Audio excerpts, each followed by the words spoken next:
हेरे सरंजाम प्रश्न आमदार शिवाजी पाटील यांनी मार्गी लावला. भरमू अण्णा पाटील. हेरे सरंजाम प्रश्न स्वातंत्र्यानंतर सरंजामशाहीचे हक्क तसेच राहिल्याने चंदगड तालुक्यातील हजारो शेतकऱ्यांना मोठी अडचण होत होती. कोणतेही बँकेचे काम होत नव्हते. हा हेरे सरंजाम प्रश्न आमदार शिवाजी पाटील यांनी मार्गी लावला, यात तिळमात्र शंका नाही. चंदगड तालुक्याचा विकास कसा करावा, शाश्वत विकास कसा असतो, हे आमदार शिवाजी पाटील यांनी दाखवून दिले आहे, असे माजी राज्यमंत्री भरमू अण्णा पाटील यांनी पत्रकार परिषदेत बोलताना सांगितले. इनाम सावर्डे येथे भारतीय जनता पार्टीच्या कार्यालयामध्ये पत्रकार परिषदेमध्ये बोलताना माजी राज्यमंत्री भरमू अण्णा पाटील काय म्हणतात ते पहा. महान कार्य न्यूजसाठी प्रकाश ऐनापुरे, चंदगड. तुम्हाला सगळ्यांना प्रामाणिकपणाने सांगेल, हा जो हेर सरंजामचा प्रश्न होता तो क्षणी प्रत्येक क्षणाला त्या शेतकऱ्यांना नडवत होता. प्रत्येक क्षणाला स्वातंत्र्य मिळालं, पण सगळ्या हे जागिरी सगळे हे त्या स्वातंत्र्यात सामील झाले नाही. त्यानंतर सामील झाले. आपल्याला माहिती आहे, लढाई झाली, निजामशाहीची लढाई झाली, त्यानंतर सगळा निर्णय झाला आणि सगळी स्वातंत्र्यात सामील झाली. पण ह्यांचे हक्क जे होते सरंजामशाहीचे, ते हक्क कमी झालेले नव्हते. आणि म्हणून 1995 सालानंतर मी आमदार झालो. मी शेतकरी असल्यामुळे मला ते थोडं जाणवलं. आणि त्यावेळेला मुख्यमंत्री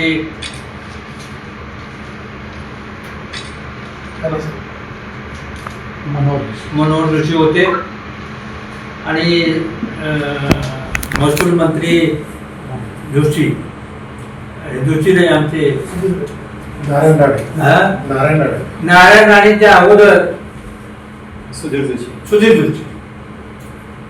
होते. सुधीर जोशींनी तर त्यांच्याकडे प्रश्न मांडला होता. मी सुधीर जोशी प्रकृतीच्या कारणातून बाजूला गेले आणि नारायण राणेंनी याच्यात लक्ष घातलं, म्हणजे चांगल्या तऱ्हेने लक्ष घातलं.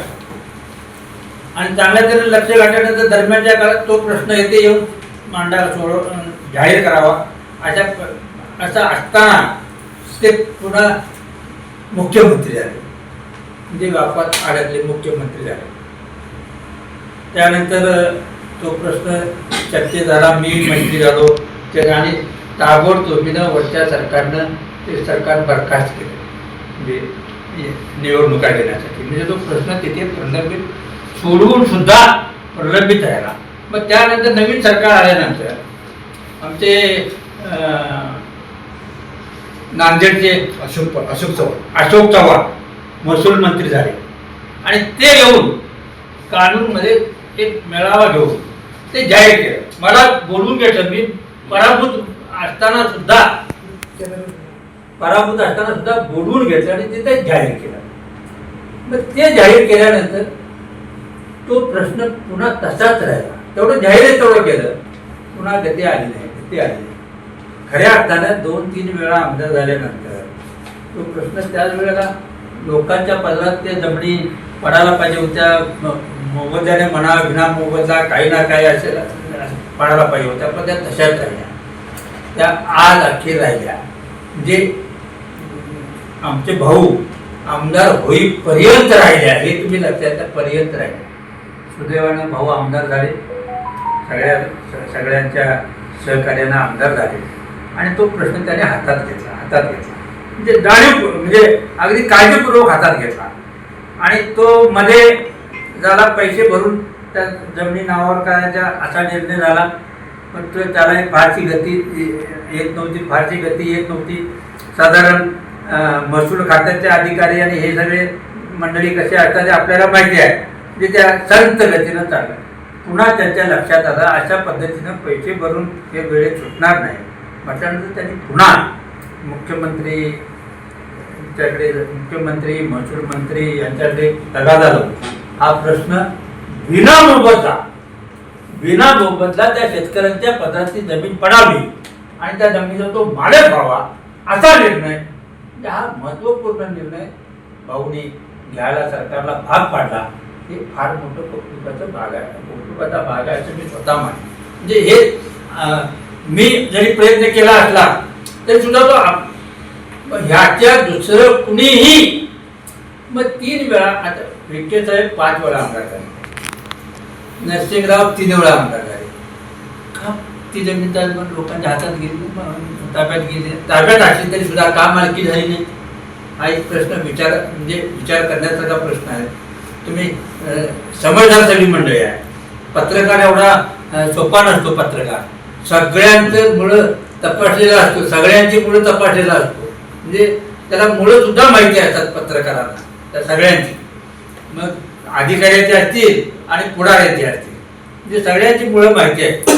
तर तुम्ही सुद्धा हा विचार करण्यासारखा भाग आहे.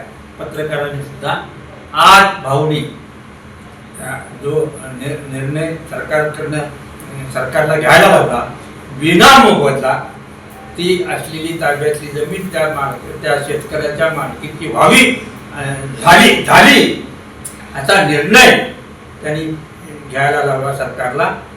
ह्या खूप मोठा कौतुकाचा भाग आहे. त्यांचं मनापासून खऱ्या अर्थानं संबंध ह्या 47 खेडी आहे. 47 खेडी साधारण या वाड्या वाजता तर मूळ 47 आहे. म्हणजे 47 खेडी आणि इतर ठिकाणी असणाऱ्या जमिनी अशा धरून 55 गावं आहेत.